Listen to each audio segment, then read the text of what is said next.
ગુજરાતમાં ઓપરેશન લોટસને લઈને સૌથી મોટા સમાચાર સામે આવી રહ્યા છે।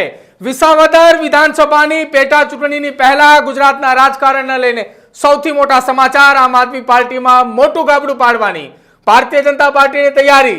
બોટાદના ધારાસભ્ય ઉમેશ મકવાણાને લઈને આ સૌથી મોટા સમાચાર સામે આવ્યા છે। ઉમેશ મકવાણાએ ભાજપના સંપર્કમાં હોવાનો સૂત્રોનો દાવો। વિસાવદરની ચૂંટણી પહેલા ઉમેશ મકવાણા કેસરિયા કરે એવો સૂત્ર તરફથી દાવો થઈ રહ્યો છે। હાલ આ ગુજરાતના ઓપરેશન લોટસને લઈને સૌથી મોટા સમાચાર। વિસાવદર સંમેલન બાદ ઉમેશ મકવાણાના ભાજપમાં જોડાવાના સંકેતો સૌથી વધારે બન્યા છે, કેમ કે વિસાવદરમાં આમ આદમી પાર્ટીનું કાર્યકર્તાનું ગુજરાત પ્રદેશનું એક મોટું સંમેલન હતું, જેમાં ધારાસભ્ય ચૈતર વસાવા એ છેક દેડિયાપાડાથી પહોંચ્યા હતા, પરંતુ ઉમેશ મકવાણા એ બોટાદથી વિસાવદર ન પહોંચી શક્યા। વિસાવદરની પેટા ચૂંટણી પહેલા સૌથી મોટો ઝટકો આમ આદમી પાર્ટીને પણ અને ગુજરાતના રાજકારણના આ સૌથી મોટા સમાચાર ઓપરેશન લોટસને લઈને સૌથી મોટા સમાચાર। ગુજરાતમાં હવે એક નહીં બે નહીં પરંતુ એક સાથે 3 વિધાનસભા બેઠક પર પેટા ચૂંટણી થશે, જેમાં 2 બેઠક એ વિસાવદર અને કડીની વાત થઈ રહી છે અને ત્રીજી બેઠકમાં હવે જો ઉમેશ મકવાણા એ કેસરીઓ કરે તો ઉમેશ મકવાણાની એ બોટાદ વિધાનસભાની ઉપર પણ પેટા ચૂંટણી યોજાય તેવી શક્યતાઓ અત્યારે થઈ રહી છે। જો કે ઉમેશ મકવાણા એ ભારતીય જનતા પાર્ટીના સંપર્કમાં હોવાની અત્યારે સૂત્રો તરફથી માહિતી મળી રહી છે અને આ એ વાત એટલા માટે અત્યારે ચર્ચાઈ રહી છે કેમ કે આમ આદમી પાર્ટીનું એ મોટું સંમેલન વિસાવદરમાં હતું, પરંતુ એ સંમેલનની અંદર ઉમેશ મકવાણાની ગેરહાજરી જોવા મળી હતી। જો કે આમ આદમી પાર્ટીના કેટલાક અંગત સૂત્રો તરફથી જે માહિતી મળી છે કે બોટાદની અંદરથી ઉમેશ મકવાણાને લઈને ફરિયાદો એ છેક ગુજરાત પ્રદેશ આમ આદમી પાર્ટીના કાર્યાલય સુધી પહોંચી હતી કે ઉમેશ મકવાણાએ કાર્યકર્તાઓના ફોન નથી ઉપાડતા, ઉમેશ મકવાણા એ લોકોની વચ્ચે હાજર નથી રહેતા। આ પ્રકારની ચર્ચાઓએ જોર પકડ્યું હતું। જો કે આ ચર્ચા બાદ ઉમેશ મકવાણા એ હવે અત્યારે ભારતીય જનતા પાર્ટીના સંપર્કમાં હોવાનું એ કેટલાક અંગત સૂત્રોએ જણાવી રહ્યા છે અને એ તરફથી એ માહિતી સ્પષ્ટ થઈ રહી છે કે ગુજરાતમાં એક સાથે 2 નહીં 3 વિધાનસભાની પેટા ચૂંટણી થાય એવી શક્યતાઓ છે।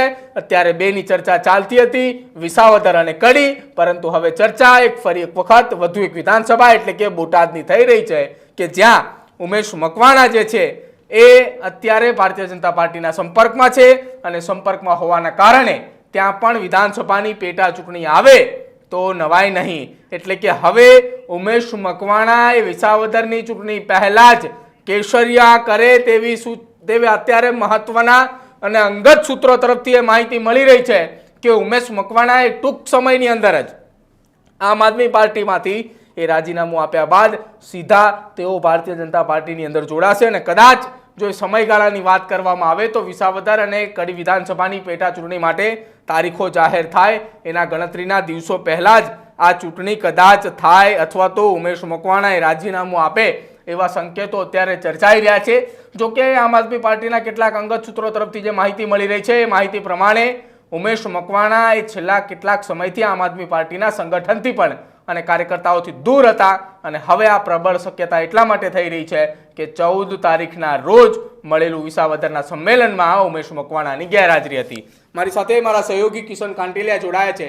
કિશન, સૌથી મોટા સમાચાર ઓપરેશન લોટસને લઈને ભારતીય જનતા પાર્ટીએ ફરી એક વખત મોટો ખેલ પાડ્યો। વિસાવદરમાં ગોપાલ ઇટાલિયાની ચમકની સામે હવે બોટાદની અંદર ઉમેશ મકવાણાએ થોડા ઢીલા પડ્યા અને ઉમેશ મકવાણાની સાથે લોટસ એટલે કે ભારતીય જનતા પાર્ટી એ સંપર્કમાં હોવાની ચર્ચાઓ અત્યારે ચાલી રહી છે। પાર્ટી એ દિલ્હીમાંથી પોતાનું વજૂદ ગુમાવી દીધું છે।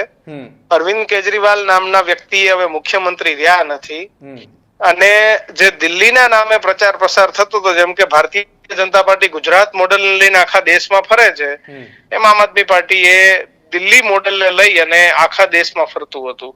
અરવિંદ કેજરીવાલની હાર, આમ આદમી પાર્ટીની ગુજરાતમાં હાર, હવે ભારતીય જનતા પાર્ટી એ ગુજરાતમાંથી કાયમી આમ આદમી પાર્ટીને પૂરી કરવા માંગે છે। અને વાત કરવા જઈએ તો જે રીતે સમાચાર આવ્યા છે બોટાદના ઉમેશ મકવાણાના, એ ઉમેશ મકવાણા ગમે તે ઘડીએ કેસરિયા ધારણ કરી લેશે અને એવો સૂત્રો દાવો કરે છે કે ભાઈ એ ઓપરેશન લોટસ માં ગમે ત્યારે જોડાઈ શકે છે. પ્રદીપ, આમ આદમી પાર્ટીમાં તમે જોવ તો હેમંત ખવા અને ચૈતર વસાવા આ બે ધારાસભ્યો તમને હંમેશા લડતા પ્રજાના મુદ્દે આ તે જોવા મળશે. બોટાદના ધારાસભ્ય અને ગારિયાધારના ધારાસભ્ય એ બંને આમ આદમી પાર્ટીને રિપ્રેઝેન્ટ કરતા બહુ ઓછા જોવા મળશે. એટલે ઉમેશ મકવાણા છે એ ઉમેશ મકવાણાનો કમલમ કેસરીઓ ધારણ થાય એવી શક્યતાઓ દેખાઈ રહી છે. ગમે ત્યારે એ કેસરિયા ધારણ કરી લેશે, ભાજપમાં જોડાશે એવો સૂત્રનો દાવો છે કે તેઓ ભારતીય જનતા પાર્ટીનો હાથ થામશે.